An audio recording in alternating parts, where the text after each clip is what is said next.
अस्सलाम वालेकुम प्यारे साथियों। आज का हमारा मौजू है वली किस को कहते हैं और कामिल पीर की पहचान क्या है। मुसलमान जब खूब इबादत करता है और बुरे कामों से बचता है और दुनिया की मोहब्बत छोड़ देता है और हज़रत मोहम्मद सल्लल्लाहु अलैहि वसल्लम की ताबेदारी खूब करता है तो वो अल्लाह ताला का दोस्त और प्यारा हो जाता है। ऐसे शख्स को वली कहते हैं। वली से कभी कभी ऐसी बातें भी होने लगती हैं जो और लोगों से नहीं हो सकती। ऐसी बातों को करामत कहते हैं। अगर कोई शख्स शरीयत के खिलाफ हो और उससे कोई ऐसी अजीब बात जाहिर होती हो जो और लोगों से ना हो सके तो वो जादू है या उसका कोई करतब या शोबा है। ऐसे करतब और शोबे तो काफिर जोगी वगैरह भी हासिल कर लेते हैं। ऐसा शख्स वली नहीं हो सकता। वली लोगों को कभी बाज़ बातें भेद यानी गैब की जागते में या सोते में मालूम हो जाती हैं। ऐसी बातों को कश्फ और इल्हाम कहते हैं। अगर वो बातें शरीयत के मुआफिक हों तो अच्छी हैं वरना शैतानी जाल है। ऐसी बातों को हरगिज़ ना मानना चाहिए। वली लोग दुनिया में अल्लाह ताला के बड़े मकबूल और प्यारे बंदे होते हैं।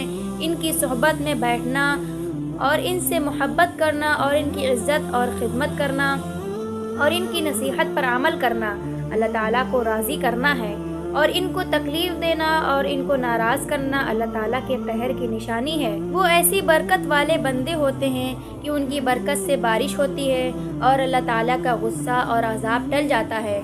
आफतें और मुश्किलें दूर हो जाती हैं और इनकी बरकत से दुआएं कबूल होती हैं। उनके देखने से खुदा याद आ जाता है। खूब याद रखो कि जो शख्स शरीयत के खिलाफ हो वो हरगिज़ वली नहीं हो सकता। गर्चा उड़ता हो हवा पर रात दिन, तर्क सुन्नत जो करे शैतान गिन। इस ज़माने में बहुत इंसान हैं, आदमी की शक्ल में शैतान हैं। रात दिन डूबे जहालत में रहें, अक्ल से कुरान के माने कहें। नाम के मुर्शद बहुत गुमराह हैं, दीन के दुश्मन वो बदराह हैं।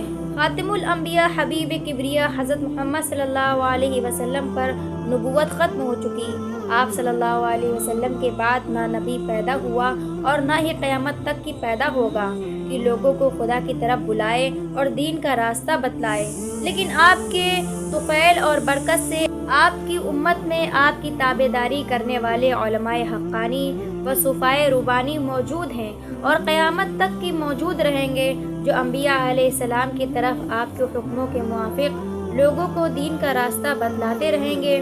और अल्लाह ताला ने इस आलमे असबाब दुनिया में यही कायदा रखा है कि कोई दीन का या दुनिया का कमाल बग़ैर उस्ताद के हासिल नहीं कर सकता। फिर अल्लाह ताला को राज़ी करने का और नफ्स को इनके हुक्मों पर चलाने का तरीक़ा बग़ैर उस्ताद यानी पीर के कैसे मालूम होगा। इसलिए कामिल पीर की पहचान लिखी जाती है कि अगर कोई खुदा का बंदा या बंदी ये चाहे कि कोई पीर कामिल मिले तो उससे खुदा को राज़ी करने का तरीक़ा सीखे और उसके बतलाए हुए तरीक़े पर अमल करे कि खुदा राज़ी हो। तो मुरीद होने से पहले पीर में ये निशानियाँ देख ले। कामिल पीर की ये 7 निशानियाँ हैं। नंबर 1, इसको बक़द्र ज़रूरत दीन का इल्म हो। नंबर 2, समझदार आलिम लोग इसको पसंदीदा करते हों। नंबर 3, जितना इल्म रखता हो उस पर अमल करता हो। नंबर 4, इसकी सोहबत में ये बरकत हो कि दिन ब दिन दुनिया से नफ़रत होने लगे और अल्लाह ताला से मोहब्बत होने लगे। नंबर 5, समझदार और दीनदार लोग इसको अच्छा समझते हों। अमीर और जाहिल लोगों के अच्छा समझने का कोई एतबार नहीं।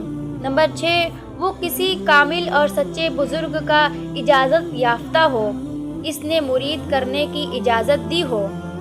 नंबर 7, इसके मुरीदों में ज़्यादा से ज़्यादा की हालत अच्छी हो यानी दीनदार ज़्यादा से ज़्यादा हो और वो अपने मुरीदों को खिलाफ शरअ बातों पर रोक टोक भी करता हो। बस जिस बुज़ुर्ग में ये निशानियाँ मालूम हो वो कामिल पीर है। इसके मुरीद हो जाओ और खूब दिल जमा कर इसके कहने पर अमल करो, चाहे दिल को कितनी ही तकलीफ़ हो, लेकिन इनको तकलीफ़ मत दो और इनका दिल खुश रखो। बस जो इनकी मर्ज़ी हो उसी पर अमल करो और अपनी मर्ज़ी को छोड़ दो। कुछ दिनों तक मशक्क़त और मेहनत होगी, फिर राहत ही राहत है। उम्मीद है कि हमारी बातें आपके समझ में आई होंगी। अल्लाह ताला अमल की तौफ़ीक़ दे।